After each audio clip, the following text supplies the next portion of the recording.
Hi, welcome to the first of the feedback videos. It's Craig and Richard here. It's good to be with you this week, and fantastic to have such a great community of learners and people from all around the world. It's tremendous, and varying ages as well. We're just noting one thing that right from the very young to the very old, we've got some people in their 90s. That's beautiful to see, isn't it? Fantastic. Yeah.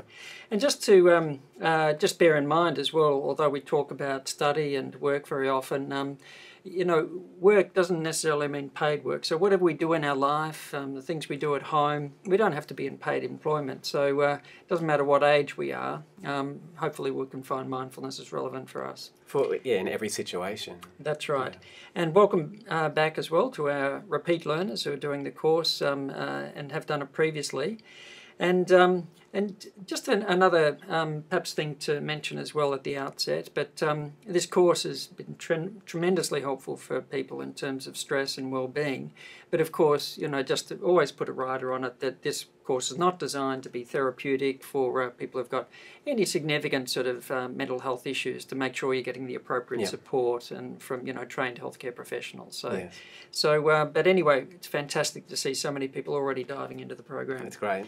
Now, there are a few things that have come up this week, Richard. A few comments about what is mindfulness. Yeah, some very interesting questions and comments. What's been great to see is that a lot of learners have started to notice that mindfulness is much more than just sitting and meditating. You know, that they're starting to realise that it's bringing awareness to each moment of their life and to start bringing more presence to all the activities that we're doing. Some of them were sharing experiences of doing different activities throughout the day with more awareness rather than just being on automatic pilot and starting to notice some of the benefits. Others, of course, noticing an overlap between mindfulness and some of the practices that they're already doing in their lives, whether that be, you know, things like yoga or Tai Chi or Pilates or exercise, their hobbies, that kind of thing. And some are noticing how short the attention span is. 8 seconds now, right? Shorter than your average goldfish, is that right? According to a Microsoft report. So our attention spans are very short. Now, if somebody is actually becoming aware of how short the attention span is, believe it or not, that's a sign of progress. Absolutely, right? Because normally we just don't even notice that. No. And of course, technology has come up because people have already noticed how digital technology can, if not used well, can just increase our levels of distraction and reactivity. And again, that's good to notice. That's that important first step, to start noticing that. Now, clearly we can't deal with all questions that arise, but there are a few questions we'll pick out each week to try and respond to as well. So what does being in the moment mean, and how long is a moment? And like great questions. Well, it is. I mean, the present moment is a little bit like a razor's edge. It's like infinitesimally small. Past and future, that's the mind projecting into the future, the mind reliving the past, but that's only happening in the present moment as well. So I suppose you could see that there's a kind of timelessness of being present. And in fact, those times when we are most present, most completely present, it almost feels like time stands still. Yes. So there's a kind of timelessness in the present moment. But how long is it? Well, it's no time at all, because it's absolutely a razor's edge. But when the mind projects into the future, it can seem like a long time, you know, waiting for something, or into the past. Again, we get this sort of sense of time that sort of, I suppose, imposes itself on the mind. And not really living in the moment when we're doing that either. Yeah. Questions around where do our thoughts come from? That's a great question, isn't it? And very hard to answer conceptually, because actually the whole point is when we start practicing mindfulness and have experiences of just being present without being lost in our thoughts, we start to realise that maybe there's a sort of a way of being in the world that's very different to what we're used to, very different to just thinking and conceptualising.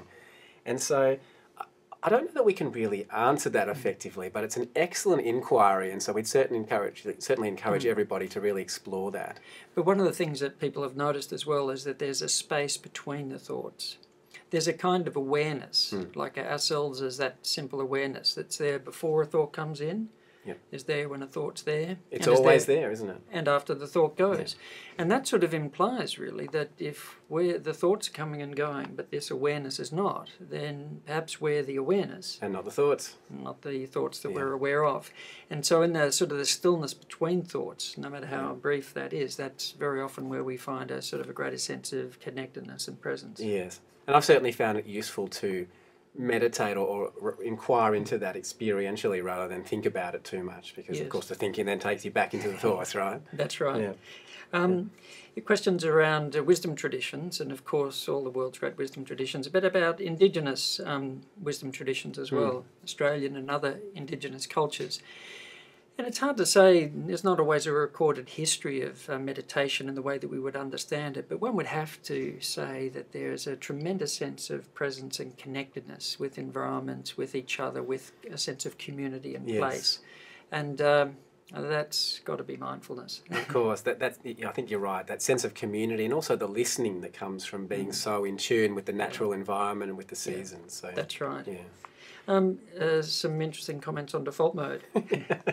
Well, it's an interesting term, isn't it? And while it is a little bit technical, I think just to name the experience of being lost in thoughts and distracted and not paying attention is a very useful thing, because I know a lot of our learners have said that they've started to notice that a lot more. You know, at least half of our lives, according to research, and I think probably a lot more. Yeah, it's just the other half we haven't noticed. Yeah, that's right. Yeah. It's sometimes called monkey mind, or Yes. this mind jumping all over the place. But, Mindlessness, unmindfulness. There are lots of words, lots of terms for that, aren't there? and in the process of observing that default mode, to actually start thinking about why am I in default mode, what's wrong with it, just takes us further into it. So just the ability to notice it, to make a choice whether to engage with it or leave it alone, is all that we need to do. Yeah, and to notice the effects, of course, of being in that mode is very useful. Yeah. And of course, formal practice is an excellent way of cultivating the ability to be present and not lost in the monkey mind. Yes, and so a lot of learners are really getting into the commas, the short practices, and then the full stops to punctuate our day. Many are finding that it's relaxing, but please, we don't tend to frame it as a relaxation exercise, although relaxation's a common side effect. It's really an exercise in awareness, and if relaxation happens, then well and good, enjoy it. But even if there's tension, just learning to work with that tension is really important. To notice it without reacting to it, without judging it or making it worse. Yeah, to sort of practice not having to escalate it, which is often what happens when we react to the tensions we don't like. Yeah. Lots of challenges have been coming up as well, and of course, you know, mindfulness is it's a very different habit to what we've been practicing for a lot of us for most of our lives, right? So the moment we start to actually practice being present, we start to notice all the things that take us out of the moment and get in the way of being present. And nowhere is that more obvious than I think when we're trying to actually meditate and establish a practice. So that's what makes it so useful. Well, that's what it is. That's right. Even to notice that is in itself a mindfulness practice, isn't it? All those thoughts, I don't have time for this, I've got so many things I need to do, or, you know, sitting there thinking about things that you could be doing rather than actually meditating. That's not a fail. No. You know, it's not about not doing that, it's about noticing that and learning from it. And some are finding that it's hard to even find the 5 minutes. And even if we're just becoming aware of how difficult it is to stop, to get the reins on the horses and just, whoa, you know, it's a discovery in itself. Yes. That will pass over time if we're just patient with the practice. If we work with it. Easier. So some questions as well in relation to this. When would be appropriate to practice commas? And natural time is to sort of punctuate between the completion of one thing and the commencement of something else. We might have just finished our lunch and we're going to get back to some work or a chore at home. We might just have a half a minute or a minute to just sort of sit, just to be, not to sort of race off automatically and then just move into the next activity in a mindful way. Or getting home, turn off the car, and maybe we just have a half a minute or a minute just to remind ourselves to leave the day behind and to step into the home in a more present way. So there's a natural punctuation between activities. The vice president of Google said that she stops, every time she goes into a meeting, which would probably be her whole life, you know, one meeting to another, she stops at the door and takes one breath. Calls it a 6-second mindfulness practice. And in that moment, what she's doing is letting go of the meeting she was just in so that she can arrive fully in the present and enter into the next meeting ready for whatever's there. So it's a very scalable practice, isn't it? Yeah, I hope she breathes during the meeting as well. It'd be helpful, wouldn't it? Yeah. It would. Yeah. So multitasking has come up, and this is going to come up in future weeks as well. Yeah, in much more detail we'll be exploring that. But it's just good to see some of our learners starting to notice the habit that we, you know, of trying to multitask, and some of the costs, some of what happens mentally and physically and emotionally, but also with our performance when we're trying to do that. Yeah. And this in some ways is one of the biggest challenges for being mindful these days. Yeah. And how we use our attention. And like a, if you like a flashlight where the attention's drawn to a particular point, concentration, or where that light, if you like, the awareness is very open and wide, not on any one thing, but just illuminating a whole environment, a whole experience. And like a light bulb, just unscrewing the torch, light bulb just illuminating everything. That's right, sitting in the middle of a room and illuminating the whole room. So the attention can be in different modes, and so focus or just an open kind of awareness, and that could be appropriate for different situations or circumstances. Work-life balance has come up a bit. Again, we'll cover this in more detail in the course, but yeah, just it's been great to notice that some of our learners are noticing that when they get home from work, they're with their family or sitting down at the dinner table perhaps, but still thinking about work, or perhaps the other way around, or and in any moment it's very easy to not actually be present and to be thinking about something else, and that of course gets in the way of fully enjoying the moment that we're in, can get in the way of having good relationships. Yes. Yeah. When we're at work, we're thinking about a holiday. When we're on a holiday, we're thinking about work. Yes. Spoil both of them. Yeah. And self-compassion, self-criticism has come up a lot. Yeah.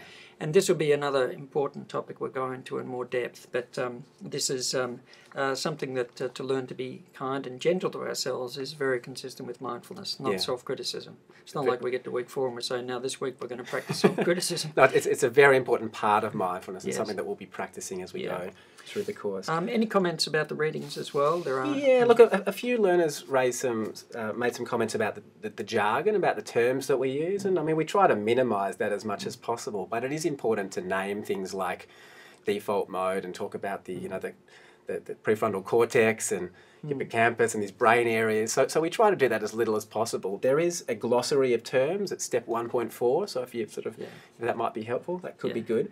And the journal articles themselves, we like to link to all of the research. So there's no requirement to read them, and certainly not to purchase any of them. Some of them are only available for purchase. We're not expecting learners to actually to buy them, but maybe have a read of the abstract and just be aware of some of the research that's out there. I think that's really the idea. Yeah, we're conscious of when we refer to something, we're not just plucking it out of thin air. We not making it up. That's right. Just give a little bit of the evidence behind what we're speaking about. Yeah.